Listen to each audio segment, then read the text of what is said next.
Welcome back to Aeroflight FS4 and the Boeing 777. Today I'll do a demo flight, show you how to fly this airplane, but first we need to plan our flight in the Sim's world map. So today I'm using my usual tutorial route of Stansted to Glasgow, cruising at 26,000, taking Barkway to Sierra from runway 04 at Stansted for the ILS for Glasgow runway 05. On the flight deck, let's head down to the FMC. It's already on the perf page and you can see our V-speeds have been programmed for us. Heading over to the legs page, we can see that the flight plan we made in the world map has pulled through to the airplane. Looking at the autopilot panel, the flight director is on, auto throttle is armed, LNAV and VNAV are active, and 26,000, our cruising altitude, is dialed in. Also, our flaps are in takeoff config, and our auto brake is set to RTO.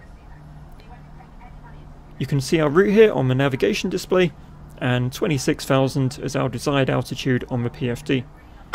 And we're ready to go, so parking brake off and throttles up.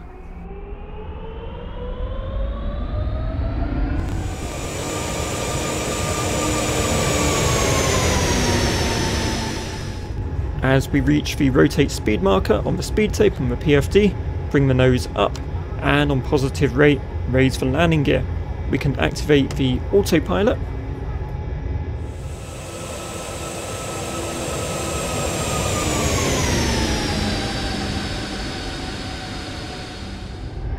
And as the plane accelerates and that speed gets closer to the red tape on the PFD, just raise the flaps to the up position.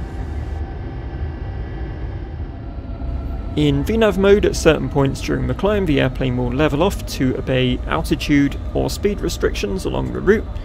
So you can see here we've got an altitude restriction of 5,000, but as soon as we've passed that, the plane will continue its climb.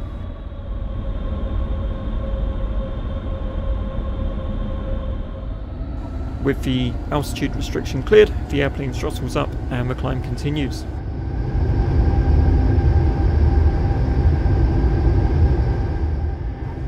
Continue our climb. We'll check that our nav radio has automatically been tuned, which it has if you have auto tuning enabled in the sim. If you don't, you can just dial in your ILS frequency and the course of your destination runway and hit the soft key to enter that ILS frequency. We'll also take care of configuring the auto brakes and arming the spoilers.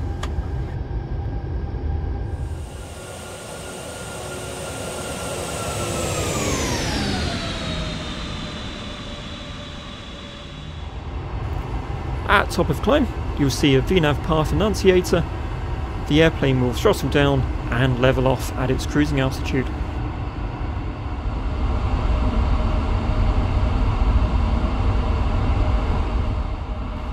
While we're at cruise, we'll want to find our bottom of descent altitude. This is the lowest altitude before our destination runway. It's usually about 2,000 feet above runway elevation. That's 2,400 at Glasgow.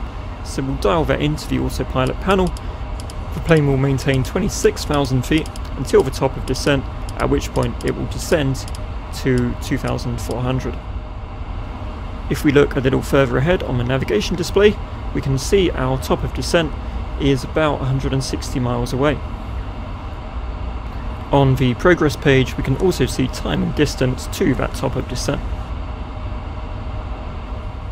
Looking on the approach ref page, we can find our approach config, so 30 degrees at 145 knots. We'll remember that for later.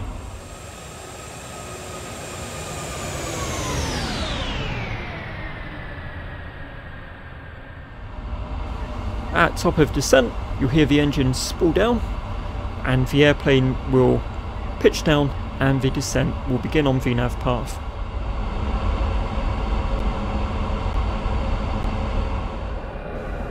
Just before 10,000 feet, you can expect the airplane to level off slightly and decelerate to 250-240 knots. But after that, it will continue its descent to your bottom of descent altitude.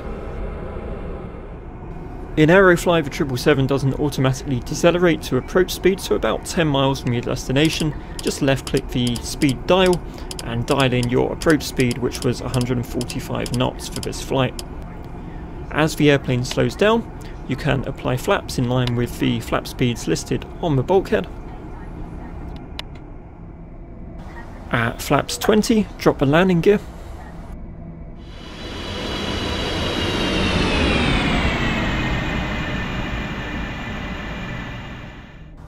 You should now be in landing config, so just before turning on to final, activate the localizer. As soon as the plane is established on the localizer, you see a localizer annunciator and will hit the approach button. The airplane will now catch and begin to descend on the glide slope. By default, both autopilots are armed during descent.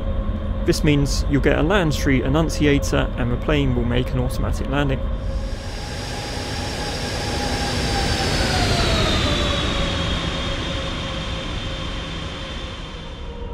Shortly before touchdown, 50, 40, 30, the airplane 20, will flare 10. and back off the throttle. Once you touch down, apply reversers, hold the centerline and bring the airplane to a stop. And that concludes our tutorial flight in the 777. Thank you for watching, I hope you found this useful. If you did, please drop a like, feel free to subscribe for regular Aeroflying Flight Sim content. Take care and I'll see you next time.